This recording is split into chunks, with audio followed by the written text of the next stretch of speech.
Those commercial breaks were downright awesome today. I only hated the fact that we kept having a race interrupted every 5 minutes or so.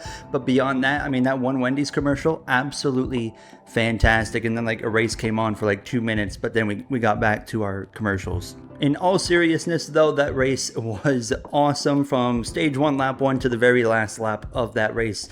I had so much fun watching, and yeah, I mean, if you don't enjoy that, I don't know what else you're going to enjoy in motorsports. It was just so much fun. You had the chaos as well throughout the race, but it wasn't like over the top chaos. We had a bit of a big one, you had your crashes in there. You had great racing. When someone would get a run, they would take it and they would go to the lead, and then down the back straightaway, we would get another pass for the lead. You come back around, we're getting more passes. It felt like there was always a shuffle for the lead. Drivers could go from the back to the front and vice versa. It was really, really cool to watch, and Atlanta is just, it's become such a great racetrack, and it's not like mid-2000s super speedway racing. It kind of reminds me more of like the tail end of Gen 6 super speedway racing, in a sense of, anyone can go wherever they want, it seems like, as long as you have help, of course. And they get these large runs, and there's a bit more space between the cars.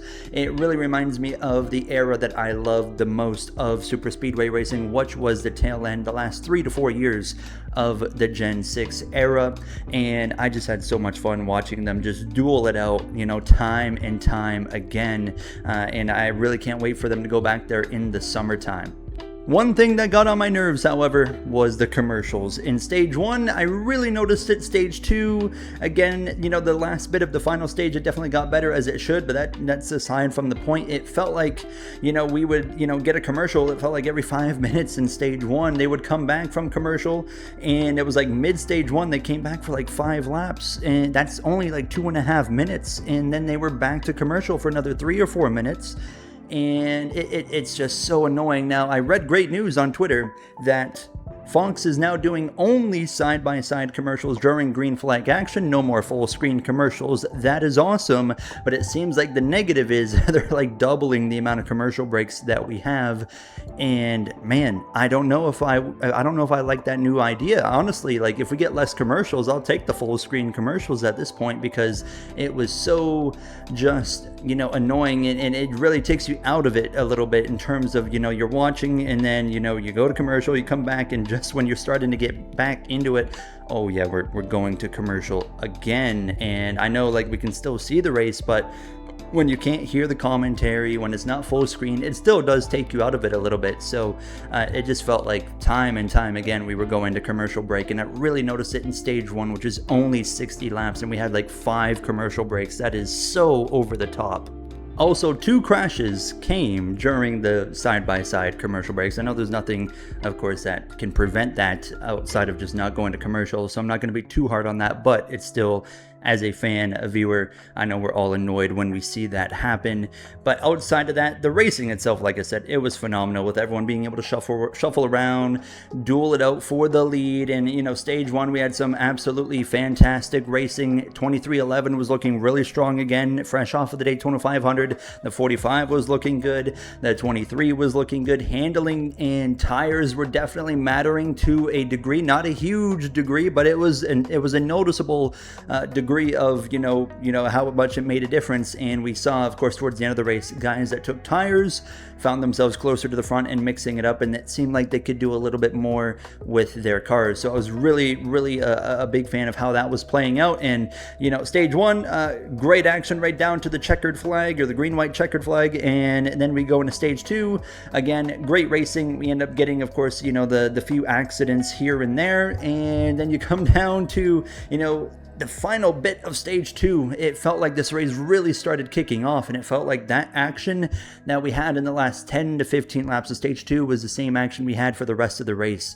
And it was just phenomenal. 4 wide, sometimes a lot of 3 wide, drivers losing the cars a little bit, having to catch it up.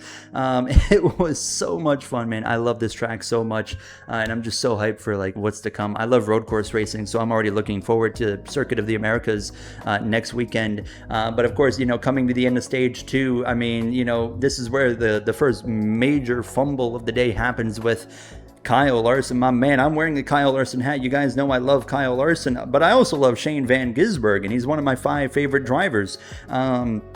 my man, what were you doing? Kyle Larson owned up to it. He said, yeah, I screwed up. We know you didn't even need to tell us that.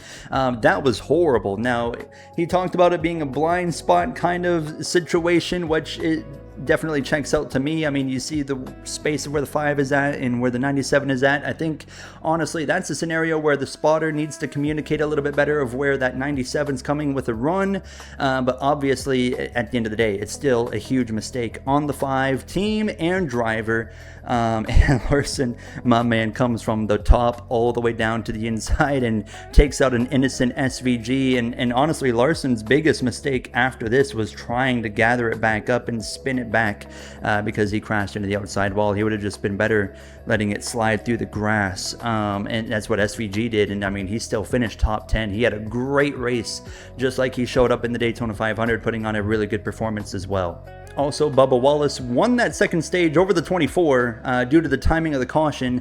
And not only has Tyler Reddick had a great start to the season, but the 23 as well, looking very strong in the first 2 races. But we go into this final stage, and well, once again, great racing all throughout. I mean, you couldn't look away at any point in the race, but especially in stage 3. The racing was so intense. It was so much fun to watch, like I said again, and you did not know, what was going to happen from, whatever lap the stage started on to that very end of that race. And, of course, the racing, great again, handling, playing a bit of a role, and drivers getting together. We had some crashes, of course, Joey Logano going around with Carson Hocevar there in the 77. That's just, to me, racing deal. That is whatever. I don't think there was any malicious intent on the 77 or the 22. He kind of went up and the 22 kind of came down. They just kind of come together and around they go. That's just racing.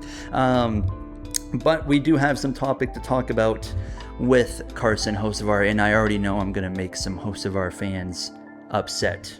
So yeah, we'll get into that in just a second. But we get, some more cautions throughout this final stage.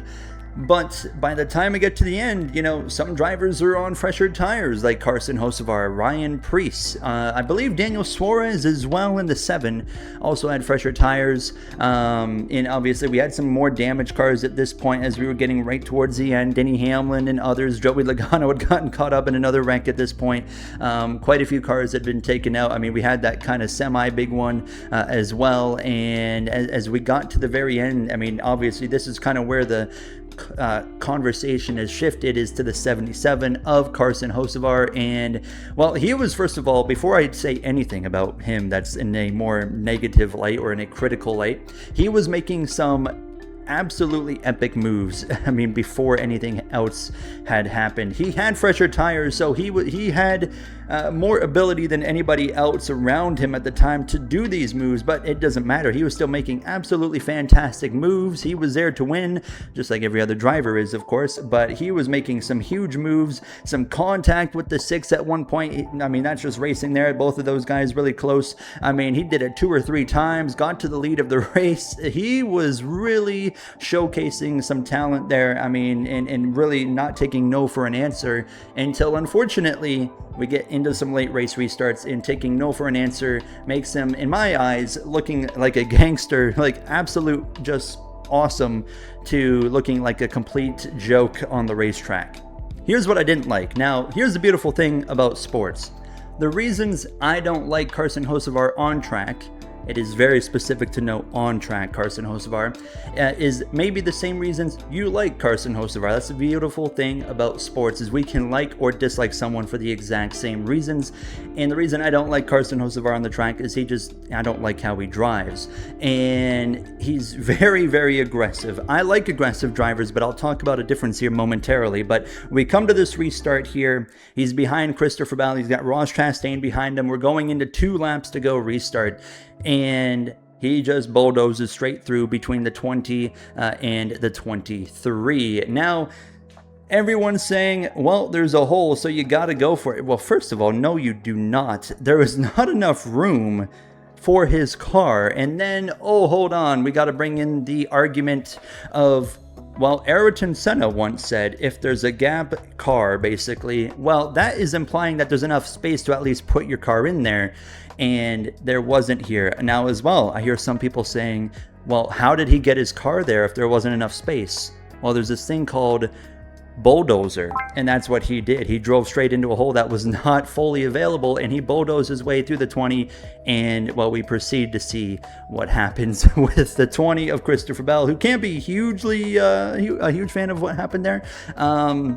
But I was not impressed at all by the 77. Also, I was not surprised. And then coming to the white flag, of course, everyone hung him out, because when you build up a reputation like this, that's what happens to you. And you don't want to make enemies, especially on a super speedway, because that's what happens. And then coming to the white flag, he throws a huge block on the 23 and puts him in the wall. I'm like, oh my goodness, dude, what are you doing at this point? Honestly, though, he would make a great Hendrick Motorsports driver, because his fans absolutely do not like you not being a fan of him. And I'm saying that wearing a Kyle Larson Hendrick hat. So I know what I'm talking about there. But, I mean, personally, you know, he is over-aggressive. Do I want him to change? Absolutely not. I love having a driver to root for, because he doesn't drive the way I like other drivers driving. He's great for the sport, whether you like it or not, and I don't want him to change, because we need someone that is, you know, going to make boneheaded moves. And, you know, some people are going to love it, some people are going to hate it. I'm one of the ones that doesn't like it, and I want to just, once again, I've talked about this guy before, and it's the guy that actually won the first 2 races of the season, Tyler Reddick. He is the standard for aggressive driving, and Carson Hocevar, if he can match this standard, he is going to be a lot more dangerous than he currently is, because Tyler Reddick is a very aggressive driver. He makes big, bold moves, but he's clean about them. He has finesse about them. He knows when to make them. He knows what time is right. And that's the reason we see him winning races. And I'm not talking about the 2 drafting races that he's won. I'm talking about in previous years, and probably this year as well. We're going to see him win more races that aren't drafting tracks. He knows how to go about being aggressive, and that's the difference between him and, say, a Carson Hocevar right now, who's constantly just saying, well, I just got to push my way through. Now, again, one more thing, and this is more targeted not towards Hocevar, but to the Glazers, is they're like, well, he was going for the win. 3 and 4 for the final time. There's the contact. I am so sorry, Austin Dillon, for ever actually criticizing you for this move at Richmond, because, well, you know what? You were going for the win, so it's now okay, apparently. In all seriousness, though, do I like him on the racetrack? Absolutely not. Is it great for the sport? Absolutely. And like I said earlier, I don't want him to change a thing, because we as fans need to have these types of drivers that are polarizing. And therefore, I know many of you watching and are commenting down below about how stupid I am because I don't like the driver you like. We need this. We need you guys to come in here and have these conversations about, well, I like him because he does this. And you need to have someone like me who doesn't like him for doing those things as well. And that's the beautiful thing about sports, and that's the beautiful thing about NASCAR. Now, looking into the end of the race, yeah, of course, Tyler Reddick clutched up there, and Bubba Wallace made really the biggest mistake of anybody. He was probably going to win the race until he tried to throw that block on Hocevar originally, and he went too high, and that allowed Hocevar through, but obviously everyone kind of ditched the 77 at the end, and, well, it all worked out for Tyler Reddick. Wins the first 2 races of the season, the first time we've seen that since actually like the first season I had genuinely watched, which was 2009 with Matt Kenseth at Daytona and Auto Club. So that's cool to see. And Tyler Reddick, who is really good at consistency, well, starts it off even better with 2 wins in a format that is going to reward not only winning, but a lot of consistency. So I think Tyler Reddick is already going to be very strong. And outside of Shane Van Gisbergen, Reddick is one of the better road course racers. So I think he's going to continue to have success going into Circuit of the Americas this weekend. Overall, though, I love the race. I mean, I love the drama around the end of it. I love that we have these polarizing drivers that we can talk about and have different opinions of. And I cannot wait for what's going to come in Circuit of the Americas, because we have this like 45-degree angle turn 1 where someone's going to do something boneheaded and send it into there on a restart, and they're going to wipe out a few cars, and we'll of course be able to talk about that right here. So at the end of things, we want to of course go over Idiot of the Day and Driver of the Day. Idiot of the Day originally was going to go to Kyle Larson, It's now going to the 77 for reasons I already talked about. Driver of the day is not going to be the winner of Tyler Reddick. It's going to be Shane Van Gisbergen, actually. The number 97, great top 10 result after crashing through the grass once because of the 5 and another one on his own, and he still rebounded to a really strong finish. A close competition with Tyler Reddick, who won the race after also getting taken out in an earlier incident. But that does it for me. I would love to hear your, of course, opinions down below. I'm sure you've already called me out for not liking Carson Hocevar, but I would love to hear the comments nonetheless. I'll see you guys in the next one. Thank you for watching, and have a great day. I'm stuck in my head, need an exit.